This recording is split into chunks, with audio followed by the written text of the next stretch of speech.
et on va parler montagne dans cette émission. Les Vosges se sont couvertes de blanc, les stations sont ouvertes. Les vacances de février, ça démarre ce vendredi, déjà pour les enfants, les vénards, et pour les grands aussi parfois. On va parler stations et donc neige dans la région. Bonsoir Christophe Bergamini. Bonsoir Mathieu. Il est venu avec sa peluche, sa mascotte. C'est pour vous rassurer, vous aviez un petit peu peur. Non mais vous vouliez que j'amène de la neige, j'ai pas réussi là. Après Strasbourg c'est loin. Sous les spots, c'est vrai. Vous êtes le directeur de l'office du tourisme de la vallée de Kaysersberg et donc du lac Blanc qui est juste au-dessus. Vous êtes fin prêt. C'est quoi l'importance de cette quinzaine des vacances de février dans la vie d'une station vosgienne? C'est primordial, c'est plus de 50% du chiffre d'affaires sur les 4 semaines qui vont débuter samedi. Vous avez pu le remarquer, décembre on a fait 0. Il n'y avait pas de neige, elle est tombée le 9 janvier. Donc voilà, on va être même à mon avis, je pense, plus proche des 60% sur le chiffre d'affaires qui va être fait cette saison avec ces vacances de février. Vous ne comptez pas juste les 15 jours de vacances des Alsaciens, vous raisonnez sur le mois de vacances parce qu'on vient de plus loin. Oui, aujourd'hui, la station du Lac Blanc, c'est 20 millions d'euros d'investissement depuis 2005. Clairement, aujourd'hui, on est une station touristique. Les Alsaciens sont présents et viennent en station de proximité, ça évidemment. Mais non, là, on a de la chance. Première semaine, il n'y a personne avec nous. Donc, il faut en profiter.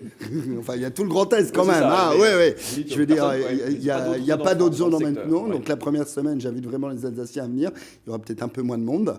Et puis après, puis on a une chance aussi, les Parisiens, ce sera à partir de la 3e semaine. Donc, tout va bien. Est-ce que vous êtes, est-ce que vous concurrencez les stations des Alpes ou est-ce que vous êtes sur un autre schéma ? Alors, on peut concurrencer les stations des Alpes, les petites. Effectivement, là, si vous me parlez de Val Thorens, La Clusaz, Grand Bornand ou alors encore Chamonix, non, évidemment. Ambitieux, mais quand même. Ouais, voilà. On a une station, je crois, avant tout, pour débuter. C'est vrai que c'est une station familiale. Si on ne fait pas 8 heures de ski par jour, c'est pas la peine d'aller dans les Alpes. Restons chez nous. Ça coûte moins cher. On parlait de concurrence. Aujourd'hui, un forfait chez nous, c'est une vingtaine d'euros. J'étais dans les Alpes en décembre, on est à plus de 50 euros, donc voilà, c'est pas le même domaine, c'est pas le même produit. Donc voilà, mais une station, je vois, vous avez des belles images qui passent derrière. Là, effectivement, c'est une station familiale où on peut s'éclater. Ce qui est fort aussi, c'est la pluriactivité. C'est que vous pourrez y faire aussi bien du ski de fond, vous pourrez faire du ski alpin, de la balade en raquette ou tout simplement des pistes de luge. Cette diversité et les investissements massifs dont vous parliez de télésièges il y a une petite quinzaine d'années maintenant, d'enneigeurs aussi, ça c'est indispensable aujourd'hui si on veut sécuriser une station comme celle-là. Clairement, si on n'avait pas les enneigeurs, ils ont encore fonctionné cette nuit, il a fait moins 3 degrés, dès qu'il va faire froid, jusque quand aller. À la fin de nos vacances scolaires à nous, je pense qu'on va arrêter de faire fonctionner les enneigeurs parce que c'est un coût. Un mètre cube, c'est à peu près 1 euro. On en fait entre 200 et 300 000 mètres cubes par an. Donc, vous voyez. Mais effectivement, si on n'avait pas les enneigeurs, on n'aurait pas pu ouvrir aussi vite le 9 janvier. Parce que vous savez, la neige naturelle, ça ne suffit pas forcément. Là, c'est bon, il a tombé plus d'1 mètre de neige naturelle. Donc, on n'est pas inquiet. Cette image, elle date du 9 janvier, justement. Ouais, voilà. De l'ouverture. C'est ça, là, c'est l'ouverture. Donc, il y avait déjà de la fréquentation. Il y avait aussi les enneigeurs qui avaient fonctionné. Donc, tout ça mélangé. Les conditions de glisse, j'étais encore hier, c'était exceptionnel.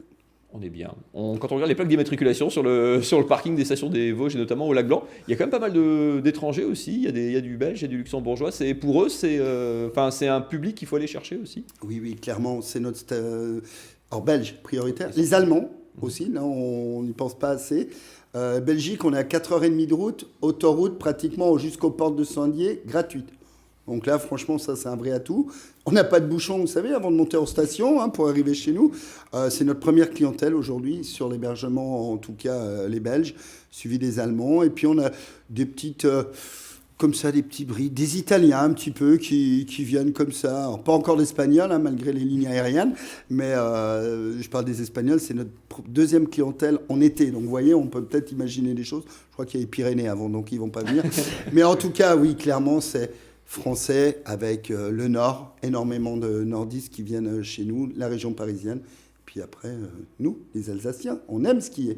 Quand même. Vous parliez de l'été, c'est cette l'avenir d'une station aussi comme ça veut dire quoi? C'est forcément se diversifier, c'est aussi proposer des choses l'été. C'est même quoi? Ça pèse autant aujourd'hui que l'été que l'hiver? C'est une très bonne question, Mathieu, parce que beaucoup de gens imaginent quand il n'y a pas de neige, on n'a qu'à rouvrir le bike park. On est le 2e site en France en fréquentation de vélos de descente.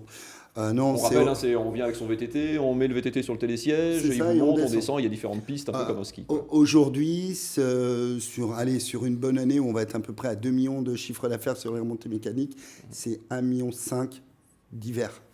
Donc vous voyez, on est encore loin. Voilà, on est encore loin. On aimerait bien que l'été vienne plus loin. Et encore, nous, on a des bons chiffres. Mais c'est pour ça que les exploitants, je pense notamment à la Glantonique qui gère les remontées mécaniques, ils ont plein de projets. On a un projet de Luche-sur-Rail, on a plein d'autres projets. Ils sont prêts à investir. Il faut juste que nos politiques nous suivent, non pas financièrement, parce que là, il est prêt à le mettre. Ouais.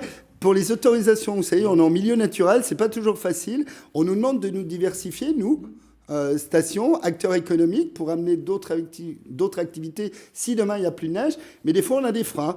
Donc, on croise les doigts, on pense que tout le monde va être raisonnable et qu'on va réussir à développer encore plus ce lac blanc. À lever les freins. Un petit mot sur mon voisin de ce soir. Ouais, Bouli, alors ça, c'est notre mascotte. Elle a été créée, tout le monde sait. Je suis sûr que tous les Alsaciens qui nous regardent, ils l'ont eu dans sa jeunesse. C'était un dessin animé. Ça a été dessiné et créé à La Poutroie, juste en bas du lac Blanc. Il existe encore. Eh ben, je sais pas, tiens, allez, honneur aux femmes. Je vous offre celui-là. C'est pour vous, vous le garderez. Voilà, c'est bon, j'ai les camarades. Celui-là, je peux pas le donner parce qu'on en a plus qu'un des comme ça, mais ça, c'était la première maquette. C'est vrai qu'on est fiers avec Roger et Daniel Voinson. Quand je suis passé, je lui ai dit, je passe à Alsace-20, fils-moi un bouli. Et voilà, il est là. Et je trouve que c'est un bon clin d'œil pour les stations familiales. C'est important pour nous.